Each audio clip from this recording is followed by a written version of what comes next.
This is the Rhythm and Rhymes podcast, your home for Black music globally. We're still working on the tag. I'm your host, AJ Hughes, and I'm here with my co-host, Antonio Hughes. I want to start with the racially ambiguous boys. You know what I'm saying? Central C, Meekz. I want to start there. Do you think on Central C's new single, Band for Band, featuring Lil Baby, do you think Lil Baby held his own? What do you think? I mean, I personally do. I wasn't expecting nothing super crazy from Lil Baby because, he hasn't put out any like insane verses in the past couple of years. That's just not him no more. But I think he definitely held his own. And I think, honestly, he fit really well on the song. Like, it didn't sound like he wasn't supposed to be on it. And I feel like his flow kind of matched and he was able to keep up pace wise. So I definitely think it was a good use of grabbing Lil Baby for that song. I think it was more for that than anything. Because if Central C has been getting better as a rapper, and you can tell like when he writes his bars, they get a lot better. And I like this song, but when Lil Baby just came on there, it just felt like I didn't even really need him on here for real. I didn't even really need him on the song, but I feel like it just does more for Central C of like, oh, he's him over there, so let me go get the biggest rapper over here to sort of validate myself. You know what I'm saying? Like he's cool on a song, but if you take Lil Baby off the song, I'm fine with it. I'm fine with him not on there because I feel like he got washed. If I'm being honest. I don't want to use washed because I don't think he got washed, but I think Okay. also it's kind of like you said, he's going to all these different countries and grabbing all these different drill artists just to prove like kind of like you were saying he was doing kind of what Drake was doing, I guess, like just hopping on with every big drill artist at the time to show like, yo, I'm the best right now. And I think maybe it's just him adding to that by coming to America and doing one of the best. I don't think he's one of the best drill artists right now. He's kind of He's the biggest. He's one trap. of the biggest. He's one of the biggest. Yeah, but isn't there a differentiation between trap and drill? Like that's kind of what I was thinking. There is. There is. Yeah, there is. But it's street rap. You know what I'm saying? It's under that umbrella, street rap. Yeah. Yeah. So I don't know. I hope this means the album is coming soon. I know he had a song with Lil Durk too. I hope that one's better than this one. We'll see though. We'll see though. Mm-hmm. I want to get into the rest of these singles, and then I want to get into the albums with Dark Times, Vince Staples, and Shenseea and stuff. But next, Risk Taker by Blxst and Offset. I really haven't heard one bad Blxst song. You know what I'm saying? Blxst was not the artist I expected to take us into the reggaeton production wave, but he's doing it. What did you think of this song? I thought the song was great too. I kind of thought the same thing. Like I was like, at first, I don't know if I really want to hear Blxst on like the reggaeton type of vibe, but I feel like he fit really well compared to what I thought it was going to sound like. And I also think Offset even sounded a lot better than I anticipated him to sound. Like I feel like he fit on there, and I feel like I don't know if it's the triplet flow or that cadence. Like I feel like a lot of the Atlanta artists would fit fine on some of these like Afrobeats and reggaeton type of vibes, and I think there will be a couple that'll be able to transition when that becomes like the real thing for real. But I agree with you. I think listening to this song, the song reminded me of Rewind, the last song he put out. So it wasn't really much different from Blxst, but I was surprised at how Offset fit on there. He did. He sounded a lot better than I initially thought. right. But yeah, I hope I'm now thinking like 2 songs in a row with the same production pattern. I feel like he's gonna give us a project where it's just all the reggaeton type of beat. And now that I'm thinking about it, Blxst, like reggaeton is known for the melody, like the sing songy vibe on top, and Blxst will be, I guess, the perfect artist to do so. So this makes a lot of sense in my mind. Yeah, I definitely think it makes the most sense for him to transition to that out of most artists we've heard so far, at least. Just kind of like I said, like there's going to be a couple of artists that I think could really transition in there, in that way, in that fashion. So I think it sounded real good. I liked it. Okay, last single I want to get into, Best Friend, RUSS, and MELII. What did you hear this, and what did you think? Did you think it was just okay? I fuck with this song. I fuck with this song heavy. I definitely got to listen to it some more, but I think Russ, since he really popped out his girlfriend, he's really only been doing like love and kind of like I'm in The love, all rollout. this. He Yeah, did his bro. rollout shit. No, he rolled out his girlfriend with like 6 songs and like a bunch of posts. Like, yeah, bro, like he's been doing That's that. hard. So that, yeah, and I mean, besides Ain't Nobody Taking My Baby and some of the older stuff, even like Last Night, like that's a Russ single I really like. I haven't always been the biggest Russ like R&B sing songy fan. Like I feel like he's decent in that lane, but I like him more on the I'm rapping, I'm trying to kill you on the more what are the projects that are Chomp, like Chomp 1 and Chomp 2, that type of thing. Like maybe that's just more for me. But I think if I listen to this song more, I would have a better feeling about Yeah, I wouldn't even put this in that vein. This I would put in Best on Earth. it. Okay. Like Best on Earth is like a guy girl type of record, but it's more, I don't know, it's still rapping on there. And MELII is rapping on here. That's why I say like it's definitely like it's a summer vibe. It's a summer. Oh, what was the other one he did? You know I'm fine, but the money make me answer. Whatever the fuck that was. That was kind of hard for like 3 weeks. For like Yeah. 3 weeks, it was kind of hard. Yeah, no, that's called Handsomer, bro. Yeah, I remember that song. But yeah, these are definitely summer records. This one, Risk Taker. I don't know where you'd be playing band for band. You know, I do want to go back to band for band for a second. I feel like, and I'm not knocking this. This might just be great marketing, but Central C brings niggas with him to a place to play his music and then have them sing the song. And it's like, there's no way they know the whole. It's been 4 days.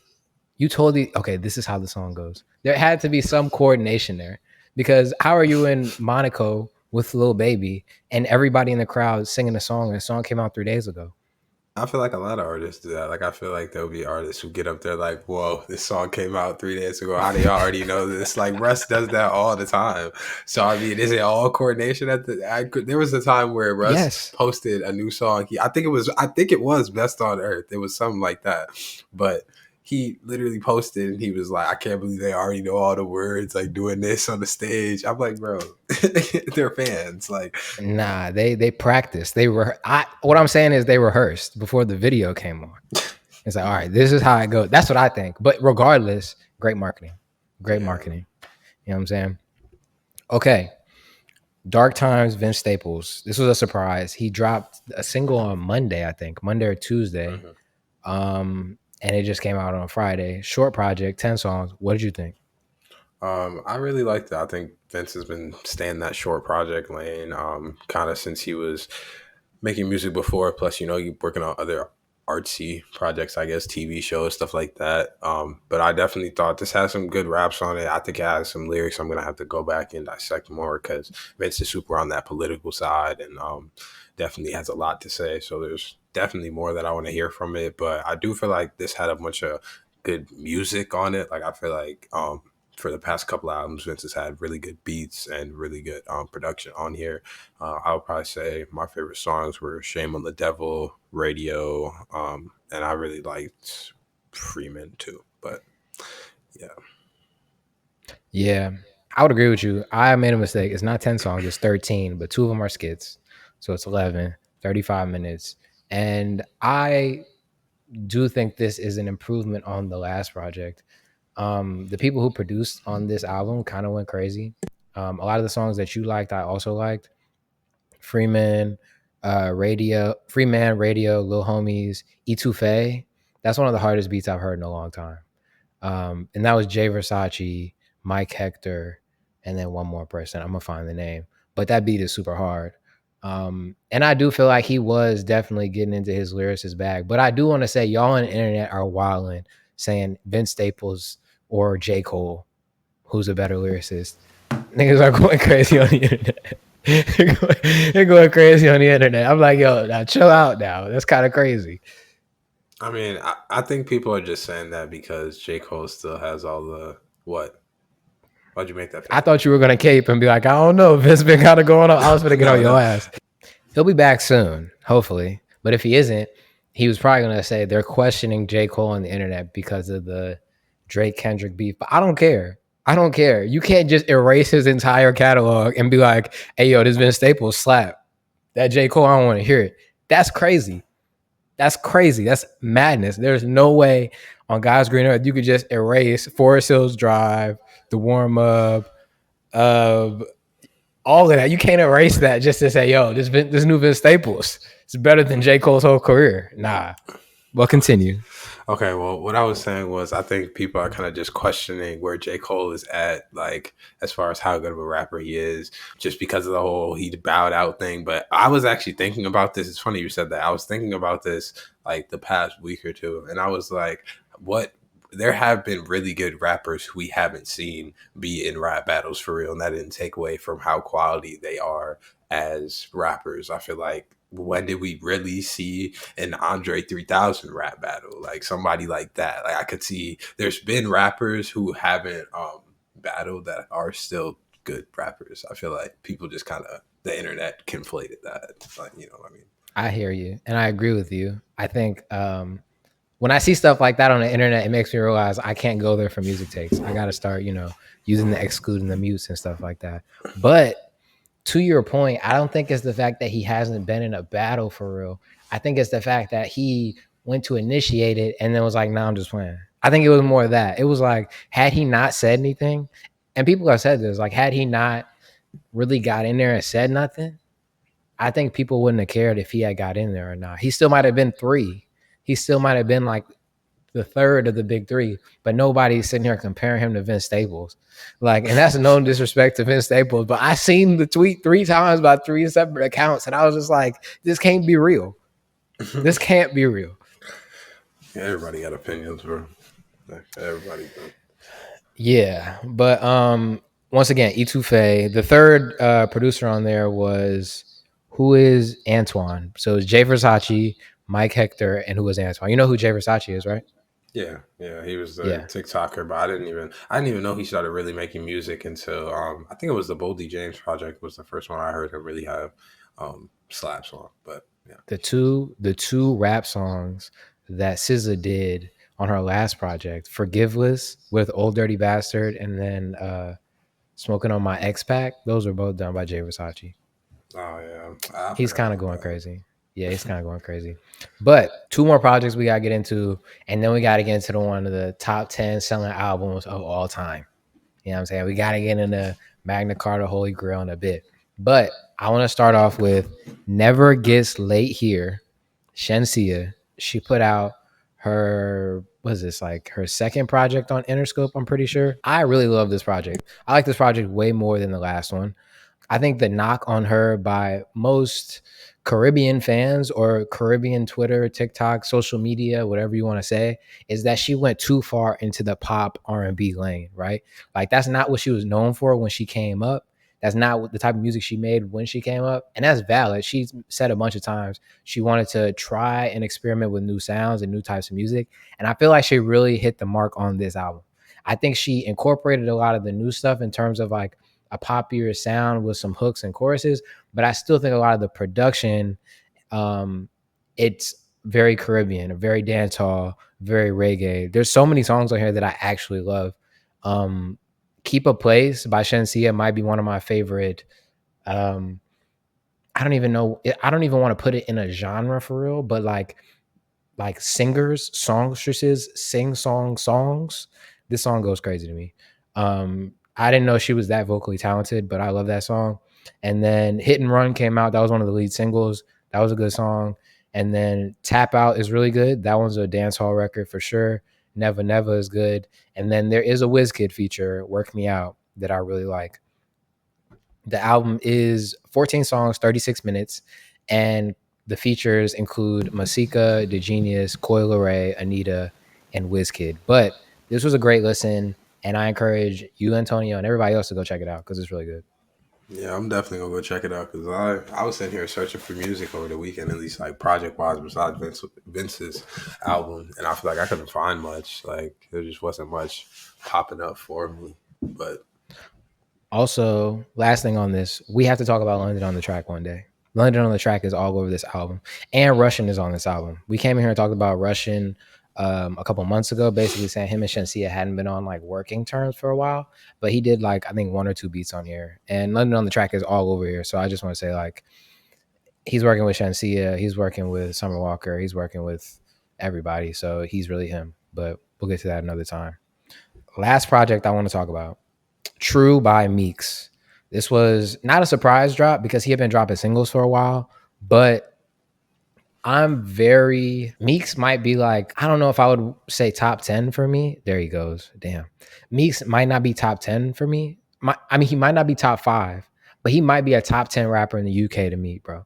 Lyrically, he's really washing almost everybody that tries to rap with him for real. And I feel like this project, if you really go through here, he's back. He's back. He's back. But True by Meekz, 12 songs, 35 minutes. Lyrically advanced. I was saying, Antonio, that I think he's probably top 10 rapper in the UK for me, at least. Maybe top 5. I had to sit down and really look, but lyrically, he's actually him. He's actually him. Are you talking And about this Meekz? project, yeah. Okay. I mean, I'll give you that, but the people in the UK might have 5 or 10 more that would slap him up because every time the reason I think this is because people be talking about even Central C, and they be talking about Central C kind of crazy. Like whenever I'm sitting here scrolling through the comments, they be calling him they always be calling him like bubblegum rap, bro, like bubblegum pop rap, bro. Like, and I didn't expect that. But I think that conversation though is like, there's two different conversations, and I think you're valid. I think it's right, but I think it's who's the biggest, the biggest artist, and who's the best lyrically. I would throw Central C in the biggest artist. He'd be top 5 for sure, maybe top 3.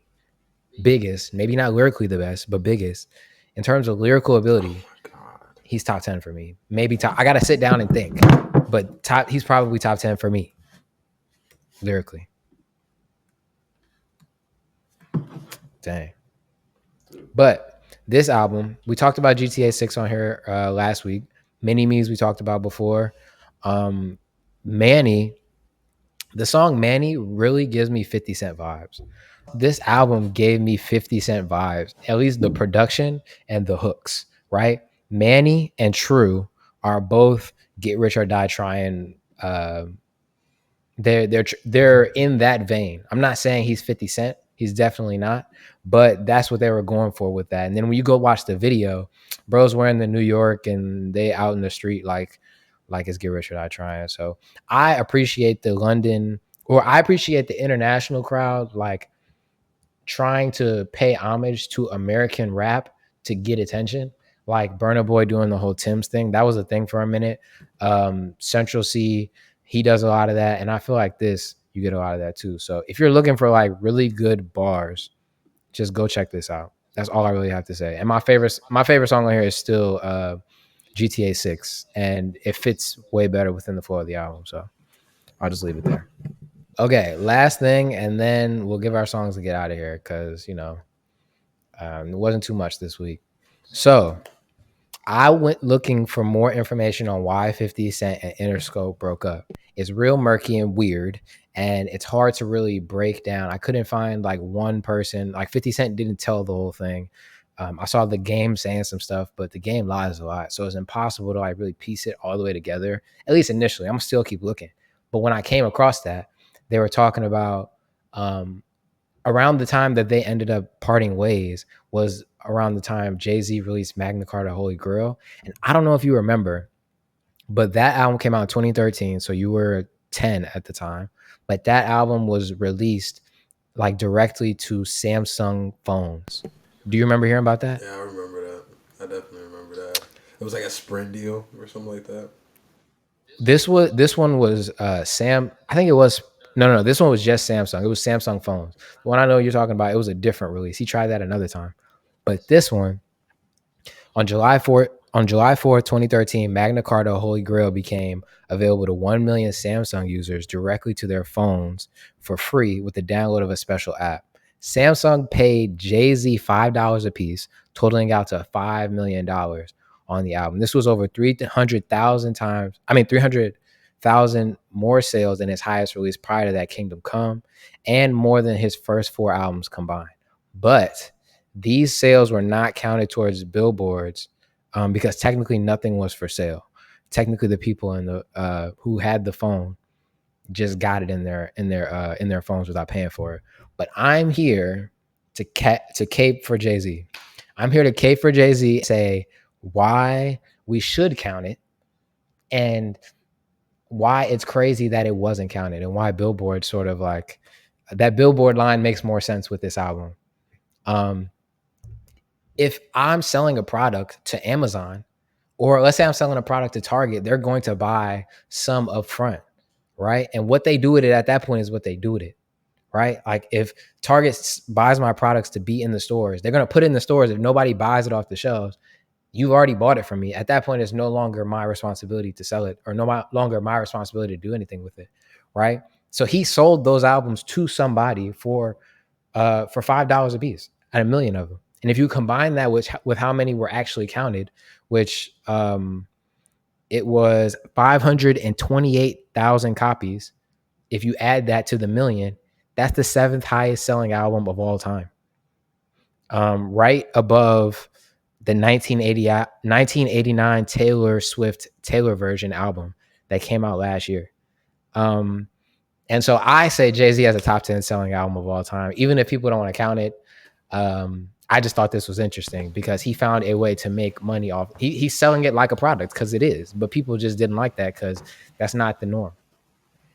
I think it would be kind of hard to give him that because if we did that, we'd probably have to retroactively go back and give a bunch of people like higher selling albums, right? Because I'm sure there was other people who sold their product to these different stores and stuff when CDs were a big thing. But I mean, you can't count that as like I guess not a pure album sale because it's not like somebody's buying it like.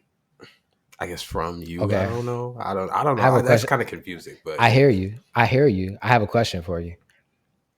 Let's say Taylor Swift, pre all of this new Taylor version stuff, sells her albums, right? CD versions. Yeah. The label goes and buys 10,000 copies and adds that to the Billboard number. Should those numbers be counted? Well, no. I don't think that should be counted. But I mean, they do that.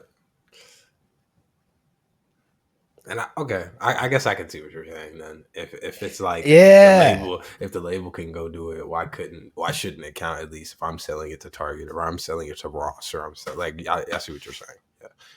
Russ had 10,000 copies off his last project taken off the Billboard list, and he was knocked from number 1 to number 2 because he did some type of merch bundle, and the merch bundle was only allowed through a specific vendor, which was working with all the labels. You know what I'm saying? I just think the games are funky, but in reality, like if you really think about it, I'm making music. The music is the product. I'm selling the product. If somebody comes and says, "Yo, I want 1 million of them for $5 a piece," I sold 1 million copies. No, you're right. You're right. You did. You did, but they're not gonna count it like that just because he's a solo artist. So they're gonna sit here and only do stuff like that for artists that they get in their pocket, I guess. Hey man, shout out Hov. You know what I'm saying? That's it. That's it. History lesson for the week. You know what I'm saying? Next week, I'm gonna come in with something else. I don't know what yet, but this one, very interesting to me. Very interesting to me. Do you have any songs of the week for us? What do you got for us? Yes, I do. Hopefully, my phone doesn't count it. I mean, my laptop doesn't cut out before this.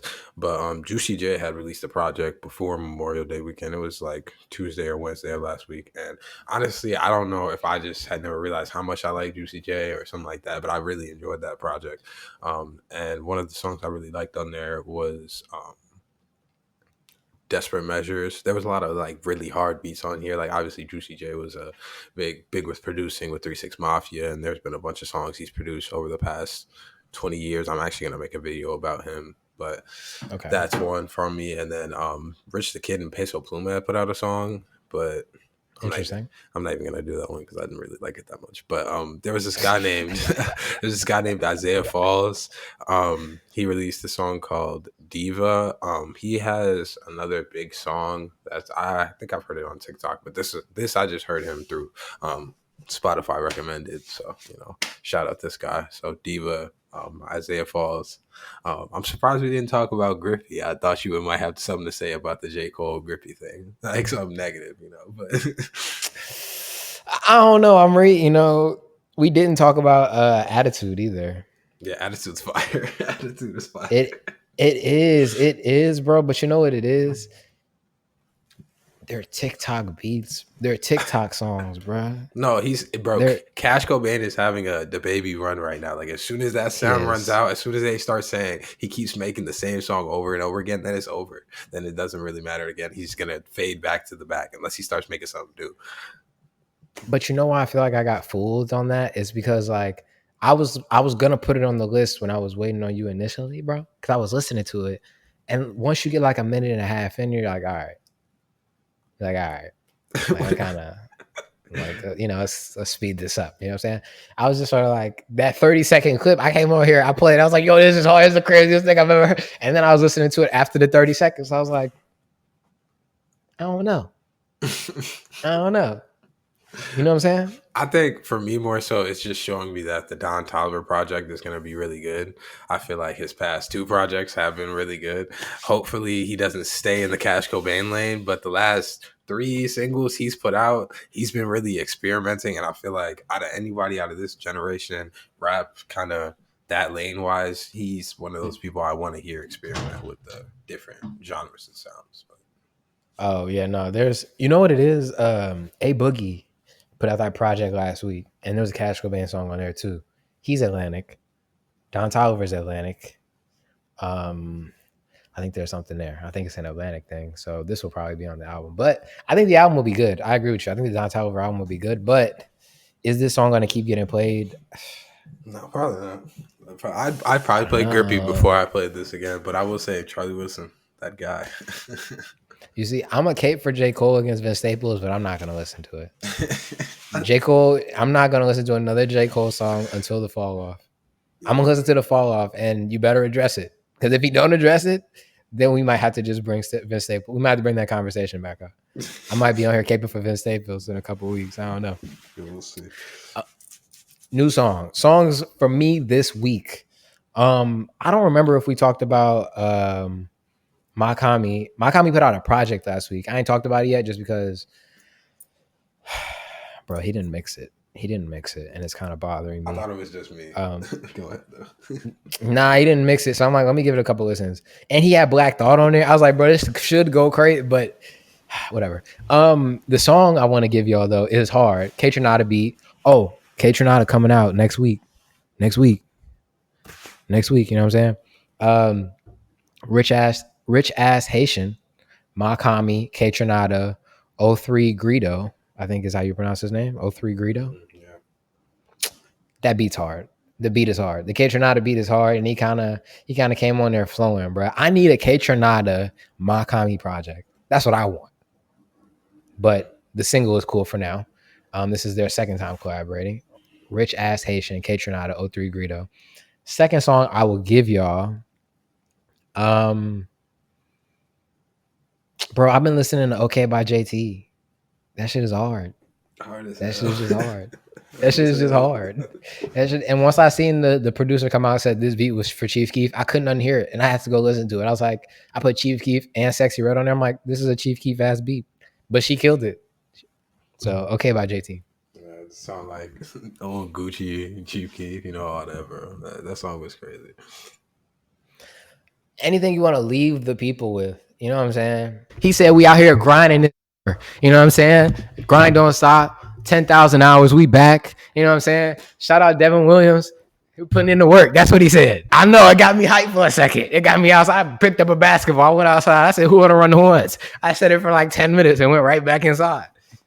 We're good this week. We're good though. You know what I'm saying? And all y'all black people out there for Memorial Day, y'all better have that same energy for Juneteenth. I went out to the beach and the whites was out in droves. I seen a couple of us, but we better pop out. That's all I got to say. See y'all next week.